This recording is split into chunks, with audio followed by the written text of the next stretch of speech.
시간 예배의 자리에 나온 우리 모두에게 예수님의 곁에 둘러앉아 주님께 더 가까이 다가가는 은혜의 시간이 되길 소망합니다. 오늘은 예수님께 둘러앉은 자들이라는 제목으로 함께 말씀을 나누길 원합니다. 우리 주위를 둘러보면 선이 많이 있습니다. 점선면 할 때 선이죠. 선이 가지고 있는 의미가 뭘까요? 개념? 점이 모이면 선이 점이 보이면 선이 되고, 네, 선이라는 거는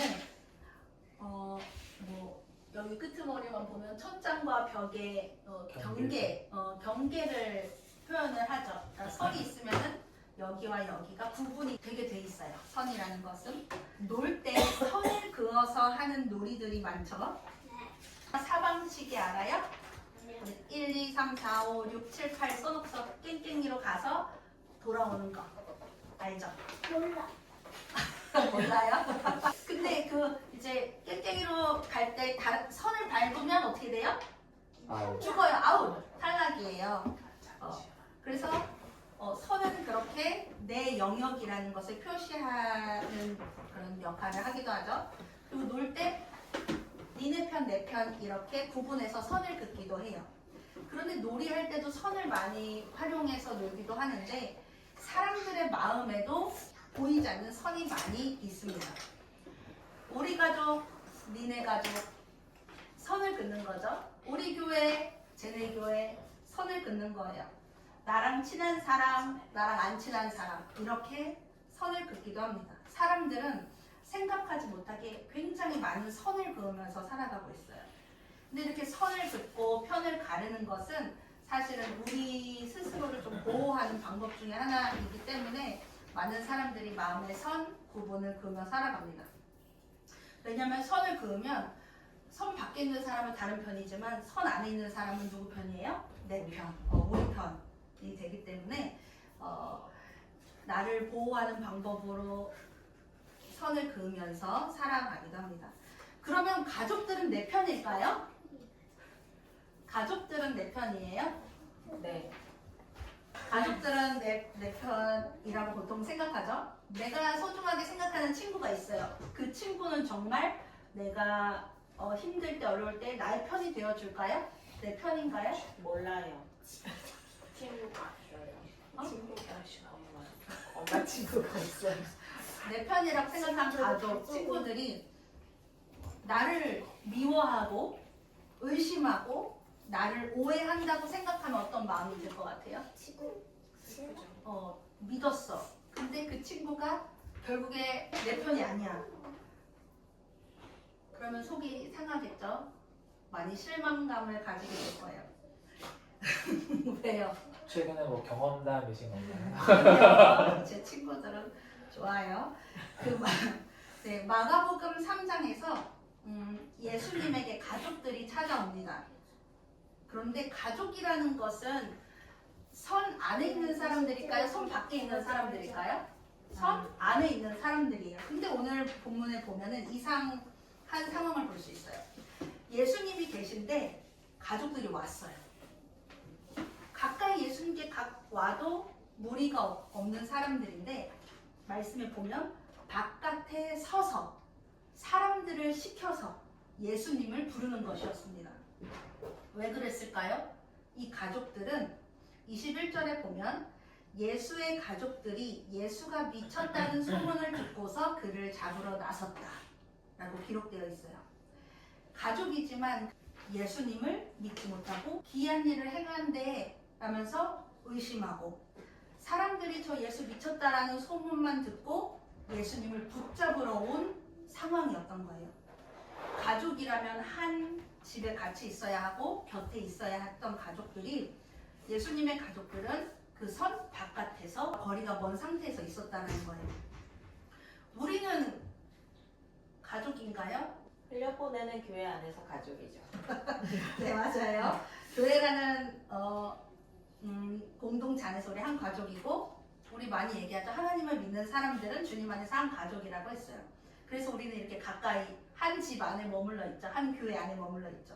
그런데 예수님을 찾아온 가족들은 집 안으로 들어오지 않았다라는 거예요. 그 가족들은 다른 사람을 시켜서 예수님을 부르죠. 근데 예수님 밖에서 가족들이 부릅니다 라고 하니까 예수님은 이렇게 대답하십니다. 33절에 누가 내 어머니며 내 형제들이냐 라고 대답을 하세요. 그리고 나서 어떤 액션을 취하셨냐면 주위를 둘러보십니다. 자기 옆에 있는 지금과 같은 상황일 수 있어요. 예수님 말씀 전하고 밖에서 절 누가 막 불러요. 그런데 그 사람 내 엄마 아빠 아니야, 내 가족 아니야 이러고 여기에서 주위를 이렇게 돌아보면서 보아라, 이 사람들이 내 가족이다 라고 이야기를 하시는 거예요. 그러면서 누구든지 하나님의 뜻을 행하는 사람이 형제고 자매고 어머니다 라고 말씀을 해주시죠. 여기서 예수님은 진짜 가족이 누구인지 말씀을 해주신 거예요. 피만 섞였다고 혈연만 가족이 아니라 주위를 둘러보시고서 말씀을 하셨죠. 내 곁에 있는 하나님의 뜻을 행하는 사람이 나의 가족이다. 즉 하나님 곁에 둘러앉아서 하나님의 뜻을 행하는 사람이 진짜 하나님의 자녀이고 예수님의 가족이다라는 것을 말씀해 주시는 거예요. 예수님과는 그 자리에 앉아있던 사람들은 예수님과 피가 섞인 사람들이 아니었어요. 그런데 예수님 곁에 둘러앉은 그 사람들이 진짜 나의 가족이다 라고 말씀을 하십니다. 우리들도 예수님의 그 선 넘어 있는 사람들이 아니라 예수님 곁에 뭐 둘러앉아서 예수님의 참된 가족, 참된 자녀로 살아갈 수 있는 우리 삶이 되었으면 좋겠습니다. 예수님은 이 혈통을 뛰어넘는 가족의 개념에 대해서 이야기를 하셨어요. 하나님의 뜻대로 사는 모든 자들이 하나님의 가족이 될 수 있다고 해주셨는데 사실 사람들은 아까 말했지만 선을 긋는 걸 좋아하고 구분을 짓는 것을 좋아해요. 오늘 읽은 아모스에서 등장하는 이스라엘 백성들도 그런 마음을 가진 것을 볼 수가 있죠. 사실 이 아모스서가 기록되었을 때 아모스가 예언자인데 북이스라엘 백성들에게 예언을 선포한 예언자예요. 근데 그때 이스라엘의 그 경제나 상황이 어땠냐면 가장 안정되고 가장 풍요로웠던 시기에 아모스가 그 이스라엘 백성들에게 예언의 말씀을 전했던 거예요.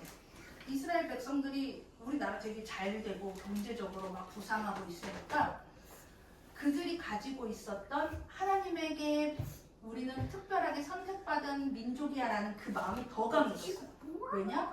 원래 선택받은 민족인데 우리나라도 되게 잘 돼. 그러니까 역시 우리는 하나님께 선택받은 특별한 민족이야 라는 게 더 강하게 갖고 있었죠. 진짜 하나님의 백성이면 벼는 익을수록 고개를 숙이는 것처럼 잘 될수록 하나님의 은혜에 감사하고 겸손해야 되는데 이 북이스라엘 사람들은 교만해진 거예요. 경제적으로는 성장했지만 점점 그 사회 곳곳에서는 부패해져 갔고 신앙적으로는 신실함을 잃어갔던 것입니다. 그때 하나님께서 이스라엘 백성들에게 아모스를 통해서 이렇게 말씀을 하시죠. 7절에 보면 이스라엘 자손아 나에게는 너희가 에티오피아 사람들과 똑같다. 내가 이스라엘을 이집트 땅에서 블레셋 족속을 크레테에서 시리아 족속을 기르에서 이끌어내지 않았느냐 라고 이야기하세요. 이 말은 뭐냐면 너네 지금 나한테 특별하게 사랑받고 있다고 생각하지 근데 너네는 에티오피아 사람들이랑 똑같아 라는 거예요. 이 에티오피아 사람은 그 개역 개정에서 구스 사람이라고 표현이 되어 있는데 이스라엘 사람들은 이 에티오피아 구스 사람들을 노예와 같이 여겼던 민족이었어요. 그런데 노예와 같이 여기는 그 민족을 특별하다고 생각하는 우리랑 똑같이 여긴다고 말하는 거예요. 나만 사랑받고 있어 라고 생각했는데 내가 싫어하던 쟤도 똑같이 사랑받고 있다는 것과 똑같은 상황이죠. 더 나아가서 하나님은 뭐라고 말씀을 하시냐면 이스라엘 백성들 특별하다고 생각했던 그 근거 중 하나가 우리를 애굽으로부터 건져내신 분이기 때문에 우린 역시 하나님께 특별함을 받은 사람이야 라고 생각을 했는데 너네를 출애굽한 것과 블레셋 족속 그리고 아람 족속까지도 이끌어낸 것은 다 똑같이 내가 한 거야. 너네만 애굽으로부터 건져낸 게 아니라 이방 민족들도 그들의 모든 것을 내가 다 이끌어내고 내가 다 한 거야 라고 이야기를 하는 거예요. 그러니까 하나님은 여기서 너네 이스라엘 너네만의 하나님이 아니야. 나는 모든 민족의 하나님이야 라고 말씀을 해주시는 거죠. 그리고 이 교만한 이스라엘 백성들을 곡식을 채질을 하듯이 돌멩이를 이렇게 걸러내듯이 너네 이스라엘 백성들 중에서 죄인들 다 걸러내서 멸해버릴 거야 라고 말씀을 하는 거죠. 우리는 심판받지 않을 거야. 우리 하나님께 사랑받는 민족이니까 라고 하는 너네들 다 골라내서 그 교만한 너희들 다 멸할 거야. 심판할 거야 라는 말입니다. 이스라엘 백성들은 충격을 받았죠. 상실감 충격을 받았을 거예요. 근데 하나님은 너네 심판해버릴 거야 라는 심판의 말씀으로 끝내지 않고 이어서 기록된 끝의 말씀들은 다시 다윗의 초막을 일으키실 거고 허물어진 것을 일으켜서 옛날과 같이 다시 회복시키겠다고 약속을 하고 계십니다. 그러니까 하나님이 심판하겠다라는 하나님의 심판은 심판을 위한 심판이 아니라는 거예요. 무너진 관계를 다시 세우기 위한 심판이고 너희 몸만 와서 지금 몸만 여기에 둘러 앉아서 하나님의 백성인 척 껍데기 신앙인 너희들을 하나님의 뜻을 신실하게 행하는 진짜 백성으로 세우기 위한 심판이라는 거예요. 진짜 하나님의 백성, 진짜 하나님의 자녀가 되기를 원하는 것이죠. 하나님의 사람들은 하나님의 본캐가 심판자 하나님이라고 생각을 해요. 그런데 하나님의 부캐인 심판자 하나님은 부캐예요. 하나님의 본캐는 사랑의 하나님, 창조주 하나님이라는 겁니다. 그래서 부캐, 심판의 하나님 바라보는 것이 아니라 우리도 하나님의 본캐인 사랑의 하나님, 창조주 하나님을 바라보는 신앙을 갖길 원합니다. 하나님은 우리를 새롭게 만들어가길 원하시는 분이지 심판을 원하는 분이 아니시기 때문입니다. 하나님은 로마서 말씀을 보면 바울을 통해서 우리를 당신의 자녀로 삼으셨다라고 말하고 있어요. 그러면서 이렇게 말하죠. 우리는 더 이상 육신의 빚진 자가 아니다 라고 말합니다. 육신에 빚졌다 라는 것은 무슨 뜻일까요? 빚졌다라는 것은 내가 그 상대방한테 무언가 꼬았다라는 거죠. 그래서 나의 소유가 내 것이 아니게 되는 상황이에요. 그 빌려준 사람이 요구하는 대로 살아가야 되는 게 빚진 자의 삶인 거예요. 나는 이제 빌렸으니까 제가 나의 모든 소유가 된 거죠, 상대방이. 그러니까 우리가 육신에 빚졌다라는 것은 육신이 시키는 대로 살아가는 삶입니다. 우리 육신은 이렇게 말하죠. 조금 더 편하게 살아. 조금 더 너가 이익을 봐. 그거 어차피 사람들 몰라. 거짓말해도 몰라. 이런 것들이죠. 유혹거리들이고 우리를 편하게 하고 남이 아닌 나만을 위해 살아가게 하는 것. 그런 요구를 하는 것이 육신의 삶입니다. 빚진 자는 그런 요구에 끌려다니는 삶인 거예요.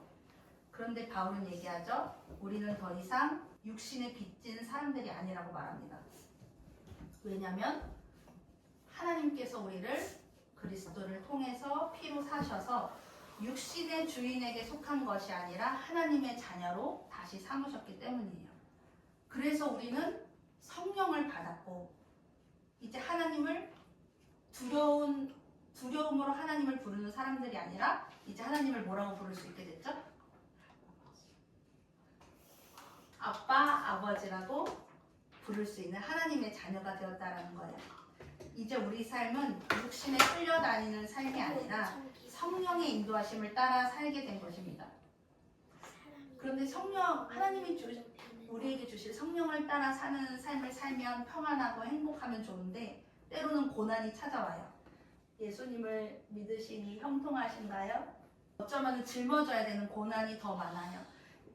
하나님을 몰랐던 때에는 내가 부유해지는 게 뭐가 잘못이 있어. 내가 다른 사람 외면하고 나 잘 먹고 잘 살고 우리 가족만 잘 먹고 잘 사는 거 아무 문제도 없는데 하나님을 믿기 시작하면 굳이 그렇게 살아도 되지 않는 삶을 살아가게 된단 말이죠.